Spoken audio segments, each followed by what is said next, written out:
जय स्वामिनारायण मित्रों। मुख्यत्वे इंग्लिश ની અંદર ત્રણ બાબત જરૂરી છે: કર્તા, સહાયક ક્રિયાપદ, ક્રિયાપદ અને કર્મ. આના ઉપર મુખ્યત્વે આપણા કાળ બનેલા હોય છે. જો ઇંગ્લિશ ની વાક્ય રચના કહીએ તો ફર્સ્ટ ઓફ ઓલ સબ્જેક્ટ, ત્યાર પછી હેલ્પિંગ વર્બ, ત્યારબાદ કહી શકો તો વર્બ, ત્યાર પછી ઓબ્જેક્ટ એન્ડ અધર વર્ડ્સ. જે આ રીતે આપણું મુખ્ય કહી શકાય કે સેન્ટેન્સ બનતા હોય છે. આ મેઇન ટેકનિક્સ છે.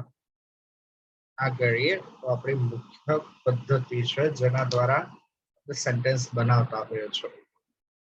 તો ફર્સ્ટ ઓફ ઓલ કર્તા શું છે, કોને કહેશું કર્તા? કારણ કે કર્તા જે છે સૌથી મહત્વનો ભાગ ભજવે છે. તો કર્તા તો કહેવાય છે કે વાક્યમાં જેના દ્વારા ક્રિયા કરવામાં આવે. આ સમજો દેખાડો. વાક્યમાં જેના દ્વારા ક્રિયા કરવામાં આવે અથવા કોઈ ઘટના ક્રિયા થઈ હોય તો એને કર્તા કહેવાય. બીજું કહીશું તો ક્રિયાનો કરનાર વ્યક્તિ, ખાસ ક્રિયાનો કરનાર વ્યક્તિને આપણે કર્તા કહેવાતા હોઈએ છીએ, કે જેના દ્વારા ક્રિયા થતી હોય છે. ત્યાર પછી ત્રીજી વસ્તુ જોઈએ તો મારે વાક્યમાં કર્તા જાણવું છે. મને ખબર કર્તા શું છે, ક્યાંથી આવે છે, કઈ રીતે બને છે, અથવા મારે વાક્યમાંથી કર્તા જોવો છે, જાણવો છે. તો વાક્યમાં હુથી એટલે કે કોણથી પ્રશ્ન પૂછો તો કર્તામાં. જેમ કે રમેશ ક્રિકેટ રમે છે તો કોણ ક્રિકેટ રમે છે? પ્રશ્ન છે કે ભાઈ રમેશ ક્રિકેટ રમે છે, તો સવાલ થશે તો ભાઈ કોણ ક્રિકેટ રમે છે? તો જે ક્રિકેટ રમતો હોય એને આપણે કર્તા કીધા. ત્યાર પછી વસ્તુ આવે છે સહાયક ક્રિયાપદ. ફરીથી આપણે જોઈએ શું ભણવાનું છે આજના લેક્ચરનો મેઇન કોટા શું છે આપણું, કે ભાઈ વાક્યનું કોઈ પણ સેન્ટેન્સ હોય અથવા ઇંગ્લિશમાં ત્રણ બાબત જરૂરી છે: કર્તા, ક્રિયાપદ અને કર્મ. તમે પહેલી વસ્તુ કીધી કર્તા, કે જેના દ્વારા ક્રિયા થાય અને આપણે કર્તા કીધું. ત્યાર પછી ક્રિયાનો કરનાર વ્યક્તિને કર્તા કીધું. અમારે કર્તાને જાણવું છે. મારે કર્તાને જાણવો છે કે કઈ રીતે કર્તા બને છે. તો હું ભૂથી પ્રશ્ન પૂછું. શાનાથી પ્રશ્ન પૂછું? ભૂથી પ્રશ્ન પૂછું તો મને કર્તા મળે. ત્યાર પછી સેકન્ડ સ્ટેપ આવે છે સહાયક ક્રિયાપદ. બહુ જરૂરી છે. આપણા ઇંગ્લિશમાં 12 કાળ છે, 12 ટેન્સ. અને 12 ટેન્સની મુખ્ય ઓળખ સહાયક ક્રિયાપદ કહેવાય છે.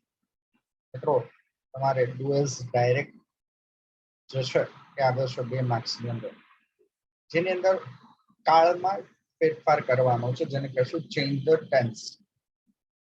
તો એ ડ્યુરેશનની અંદર તમે કહી શકો છો કે જેને ઓળખવા માટે સહાયક ક્રિયાપદ. કાળની ઓળખ બે રીતે થાય, તો સહાયક ક્રિયાપદ છે ને બીજું છે ક્રિયાપદ છે. તો મારે મારા કાળની ઓળખ જાણવી હોય તો કઈ રીતે બને? તો વાક્યના કાળની ઓળખ કોના દ્વારા થશે? સહાયક ક્રિયાપદ, જેને હેલ્પિંગ વર્બ કહેવાય છે.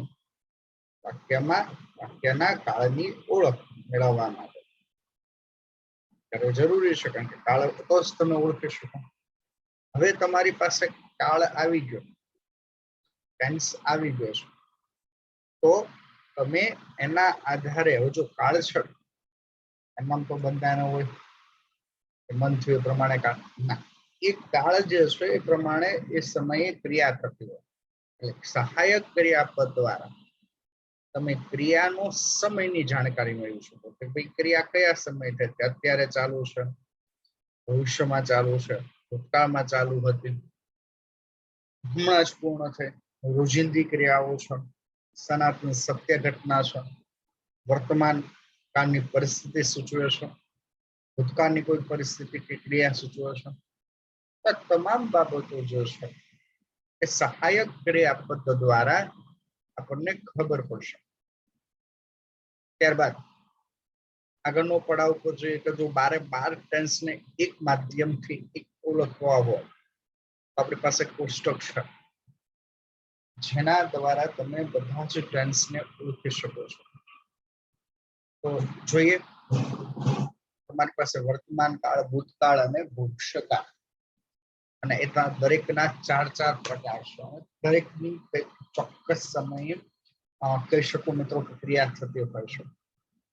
તો ફર્સ્ટ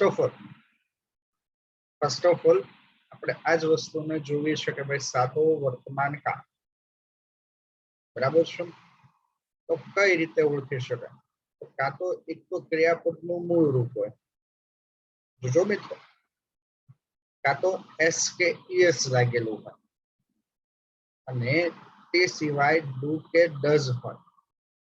ફરીથી એ જોઈએ કે એક ક્રિયાપદનું મૂળ રૂપ હોય, કાં તો એસ કે એસ લાગ્યો હોય, કાં તો ડુ ડઝ હોય.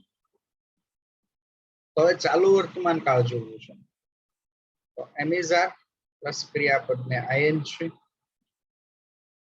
એમિઝાર પ્લસ ક્રિયાપદને આઈએનજી.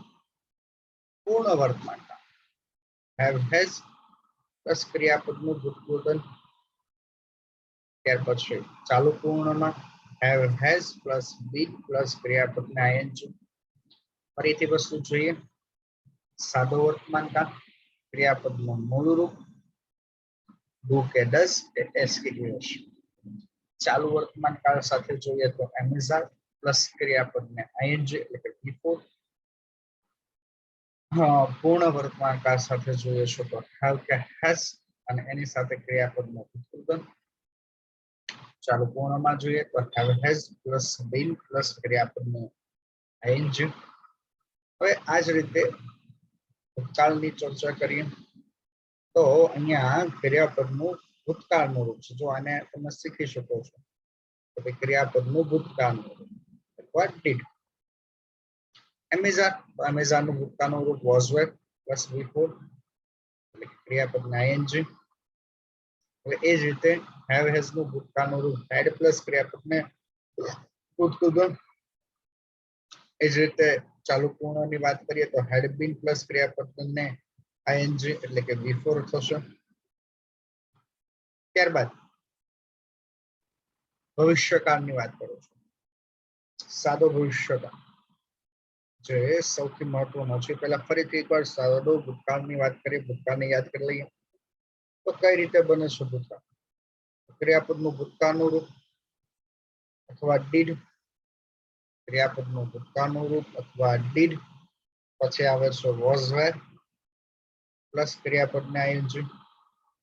હેડ, હેડ પ્લસ ક્રિયાપદનું ભૂતપૂર્વ.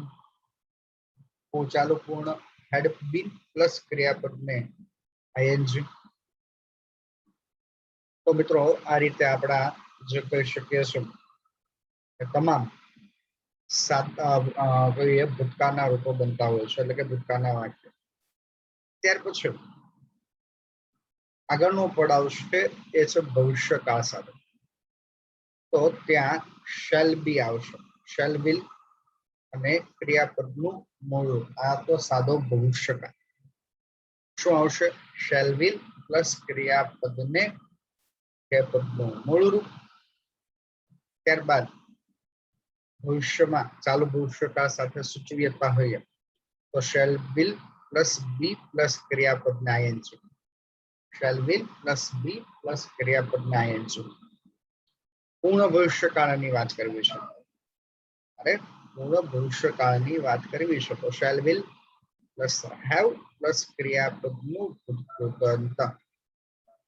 Shall will plus have plus ક્રિયાપદનું ભૂતપૂર્વ. જો અહીંયા હેવ અગત્યનું છે, ચાલુમાં બી મહત્વનું છે. ત્યાર પછી ચાલુ પૂર્ણ ભવિષ્યકાળ સાથે વાત કરીએ તો shall will have been plus ક્રિયાપદને આઈએનજી. મિત્રો આ વસ્તુ જરૂરી છે કે જેની સાથે તમે જોડાયેલા છો. તો ફરીથી આ જ વસ્તુ ઉપર એકવાર નજર મારી લઈએ કે સાદો ભવિષ્યકાળ એ પહેલા આપણે વાત જે કરવી છે સાદું વર્તમાન, તો ક્રિયાપદનું મૂળ રૂપ એસકેએસ અથવા ડુ ડઝ. ત્યાર પછી ચાલુ વર્તમાનકાળ એમિઝાર પ્લસ ક્રિયાપદને આઈએનજી. પૂર્ણ વર્તમાન હેવ હેઝ પ્લસ ક્રિયાપદનું ભૂતકૃદન. ત્યાર પછી ચાલુ પૂર્ણ વર્તમાનકાળ હેવ હેઝ બીન અને ક્રિયાપદને આઈએનજી. ભૂતકાળ ક્રિયાપદનું ભૂતકાળનું રૂપ V2 અથવા ડીડ. ચાલુ ભૂતકાળ was were પ્લસ ક્રિયાપદને આઈએનજી એટલે કે V4. ત્યાર પછી પૂર્ણ ભૂતકાળ had પ્લસ ક્રિયાપદનું ભૂતકૃદન એટલે કે V3. ચાલુ પૂર્ણ ભૂતકાળ had been પ્લસ ક્રિયાપદના ભૂતકૃદન V4. Sorry, had been plus ક્રિયાપદના આઈએનજી ચાલુ પૂર્ણ છે.